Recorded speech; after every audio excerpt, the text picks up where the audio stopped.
Hey folks, my name's René Enriquez and you are watching Uncensored. This is René Enriquez.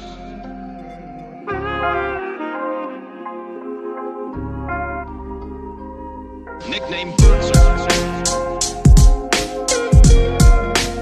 Black Hand of the Mexican Mafia. Prison gang politics. Hey folks, my name's René Enriquez and you are watching Uncensored. Welcome back to another segment of the visit of Arturo Castellanos Tablas from Florencia and Arlene Rodriguez. To recap, they've talked about a bunch of issues, particularly crew issues. I am now firmly in belief that they are communicating about the crew and about crew activities. Tablas solidified that when he was talking about the indictment and made a spontaneous admission that the kite that they intercepted on the streets, authored by him, was about establishing unity in the gang. So, with that said, let's run the video. That's good. That's good to see you out there. You know what I mean? So everything's good. Oh no, everything's amazing. Yeah, except Marsha's been a little busy working a lot because. Well, of course, when she starts a new company, you know what I mean? It's always gonna be. She says she said I'm gonna need like 6 months to be left alone. Don't ask me for this. Don't ask me for that. Just leave me alone for 6 months because now I understand. She understands me opening a business. She's like, I apologize to you if I didn't understand you and I didn't think you were doing good or whatever. So now she sees what I go through, so she has apologized and, That's why I told her to have the business partners and those across the other way, let them have their business. Yeah. And leave them alone and just watch each other, you know what I mean? Look out for each other, you know what I mean? So right there, about the other people across the way, leave them alone and leave them alone, they just help each other. Specific crew communication. This is crew communication, right? Marsha is starting her business in in a specific area, that people in the adjoining areas are going to leave her alone and allow her to do her thing. So you got to start looking at it this way now. When I first listened to it, they were just talking about mail, and it would have continued on that vein. But when it started talking about businesses and establishing businesses and people wanting money and making requests and then referencing the indictment, we know exactly what they're talking about now. Jessica's been out, her and Marsha, they get along good. They're getting along good, and Sally is más diferente, and you can't blame her, because Sally got the end of what, Because she got the brunt of the madness, She's cleaning all the madness. Yeah, and it was hard because a lot of her friends were gone. Her and her sister, got everything. What is it called? The bad end of the. Where's her sister at? Nena? Yeah. She left to Victorville, moved out to Victorville. She's alright. Did she get busted? No. Oh, that's good. I thought when you said Victorville, I thought she was busted in the bed. No, she's out there staying in Victorville. That's real good to hear. Yeah. Yeah, if Mary's over there in her own little, hanging out over there with Jean's brothers, same area, you know what I mean? I could imagine what she's saying. Oh, yeah. So I won't be surprised if they're doing that.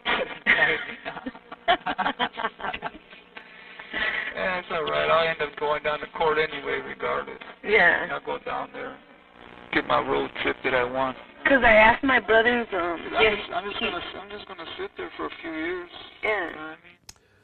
Honestly, Tablas' communications were pretty blatant. There's stuff that he put out there that was way out blatant, right? And I really think that his objective was to go down to LA, that he really wanted to go down there. And he said it right now, that's what I've been wanting, a road trip. And he wants to go sit down there for a few years and chill at MDC or whatever other federal facility they're going to house him in. And I think a lot of mobsters want that because the Bay got pretty rough, right? It's hard sitting in isolation for decades at a time. And it's completely life-changing to be able to go out to a facility like county jail and have access to the phones every day and less restriction.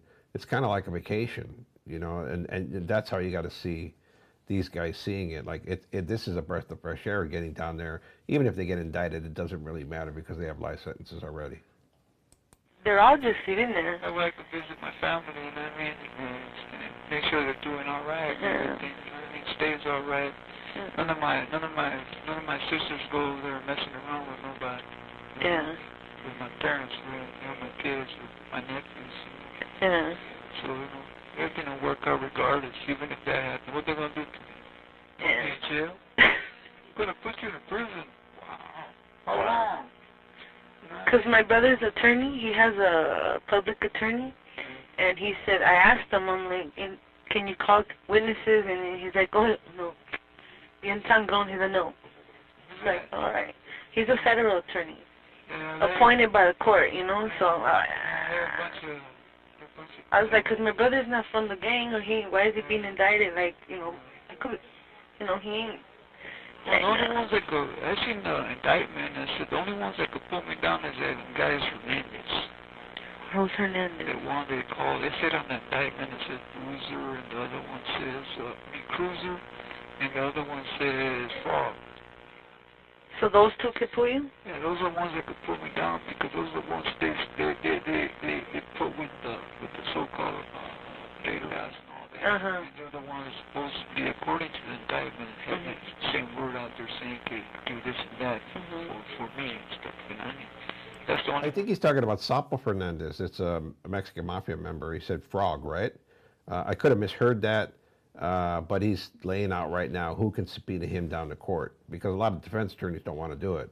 They know what that entails. It means somebody might get whacked, criminal conspiracy, and a lot of attorneys are afraid to do that. Put me down. All them other ones. Those are Brenda's boys. Those two. Yeah, I know. All them, they're the ones that were doing all that. Yeah. You read the paperwork. Yeah. And that's why I said I didn't even know these guys. I never even heard of these guys. That's why they're the only ones that could pull me down. I did. I never heard of them. I surprised. What the hell is this crap, dude? Yeah. Did I tell you she apologized, Brenda? Yeah, you told me that. Oh man. Yeah. All of a sudden. How's Bertha doing? Bertha's doing good. Aparte de, everything she went through. They were saying, well, the thing was on that was they were going on. They were saying that she was going around saying she was my sister. Yeah, but she wasn't. And that's the thing, and I think Mary was saying that she's making it shit. Because she was scared of her, that's why. Yeah, and like I said, I think Mary was making all that up too. And that's why I was concerned that all the other ones she was talking bad about. You know what I mean? Well, remember she talked bad about me too. Yeah, well, I'm saying all the other ones that got hurt and stuff. Oh, because of... Let's take a pause, have a call to action, folks. As always, this channel needs your support. And we realize that a lot of you can't afford to become members, to buy the team a cup of coffee, to make a donation to the channel. We realize that. But there's a way you can support, and that's by watching this video in its entirety. That means from the time you click on and start it, watch it all the way through the end. Even if you're not going to finish the video and come back and watch it later, just let it run that first time. Because it increases our watch hours. And you can hype the video, folks. It's huge. That in and of itself supports the channel tremendously, and we appreciate the people who are doing it because it's reflected in the analytics, and we appreciate that. Everything you do is done because you wanted this content, and I'm creating the content you want made. So with that said, let's continue the video. Yeah. I was just like, man, what the fuck? But yeah, I'm glad that everything worked out for Destiny también. Yeah. For her just to kick back and do everything legit. Her attorney beat a lot of them charges. Oh, yeah? Yeah. Yeah, so... Not all of them, so but... what's it going to come down to? Probation? 3 years summary probation. Summary probation? Yeah. If she comes up to visit, she's going to have to put all that in the visiting form. Yeah, but it's like, yeah. These people are real stickly about all that, Yeah. And they might say, oh, no, deny this and this and that. You know what I mean? For stupid reasons, Yeah, but the same attorney that caught, That's the one Destiny got caught with the weapon? Yeah. Yeah, did they even prove it was hers or nothing? No, they didn't prove it, but they Didn't they? threatened to come up with all kinds of stuff, and They come out with fingerprints and all that? there was she said when she opened the glove compartment that she was gonna shut it back. She touched it by accident, like she didn't know that it was in there. I guess she had Well, she gave somebody a ride the day before. That's where you got your paperwork. Naturally, you're gonna reach in, especially if you ain't got a light. Exactly. You ain't got a light in the glove department. Exactly. You look around for the stuff. Exactly. Especially at night. That's for the registry. No, it was early in the morning. Yeah. Oh, still, you have to wait. Yeah. You have to wait. But she said that the cop that pulled her over, he was a dick. Like he already had a goal.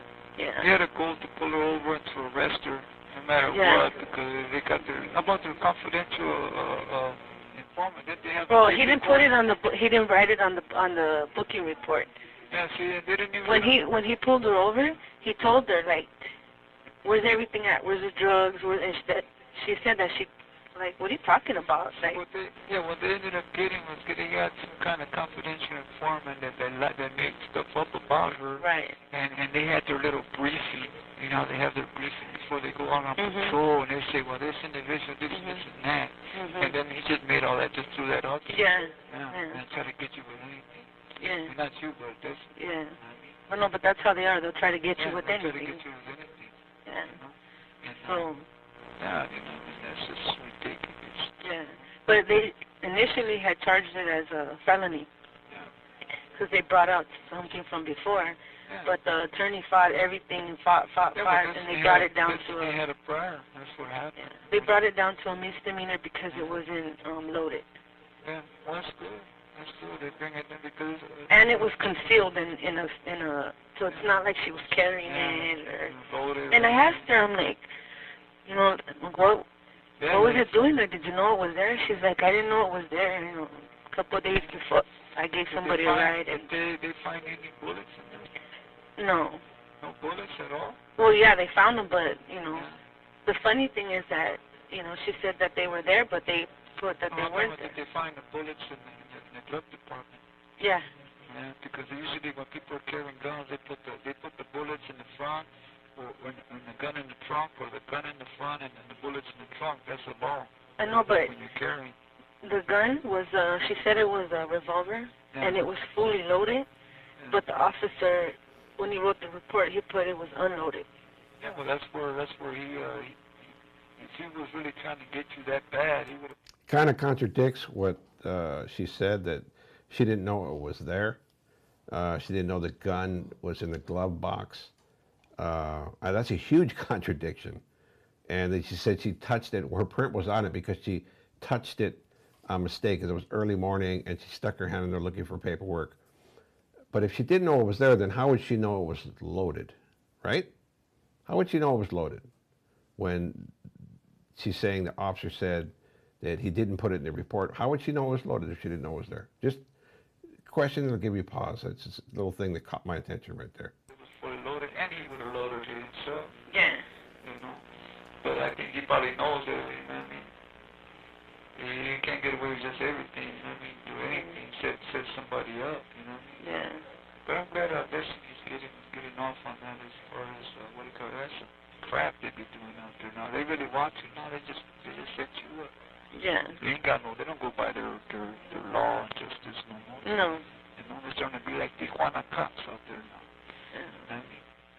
So, you know, and then again, Destiny lives like 2 houses from one of the council members from Whittier, and the council member's wife wrote a letter saying, no, she's a good citizen. That's such a crap.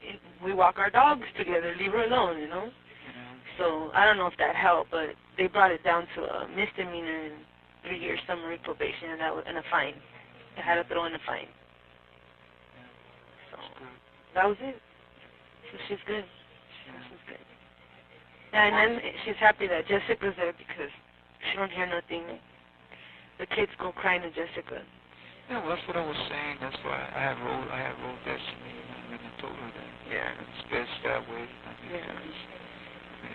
That's what happened is they focused on her too much and for no reason. And then all of a sudden, and it's not that. The thing is, all of a sudden, there's a gang of destiny. Like, the other day, I went, you know, my tío Güero, remember my tío Güero? My Aunt Carmen, they lived in Huntington Park, Green Eyes, my tío Güero. You don't remember them? My cousin Irene, they had Green Eyes then. My tío Güero owned bars right there on Pacific. You don't remember? Back in the days? Well, he knows a lot of people, you know, last time, you know. He's like, vamos a comer. So he took me to eat at the Chamizal on Pacific. And he introduced me to somebody, and they're like, tú eres Arlene? I'm like... So, we're going to wrap this segment of the visit up right now. Look, a lot of times you have to do hours of this mundane communication to get the little juicy tidbits. We put together quite a bit so far out of this visit, what they're talking about, what the subject matter is. They're talking about mob stuff, crew stuff, street stuff, communications, the rules. We got all that already, right? But these visits are 2 hours long, so they have to fill it with something. And sometimes it's just normal conversation, like right now, right? Just normal conversation. And then interspersed between those communications are little tidbits of nefarious content, right? With that said, folks, we hope you enjoyed this segment of Tablas Castellanos, Tablas from Florencia in this visit. We'll be back with another episode soon. With that said, peace out. Stay safe. This is René Enriquez.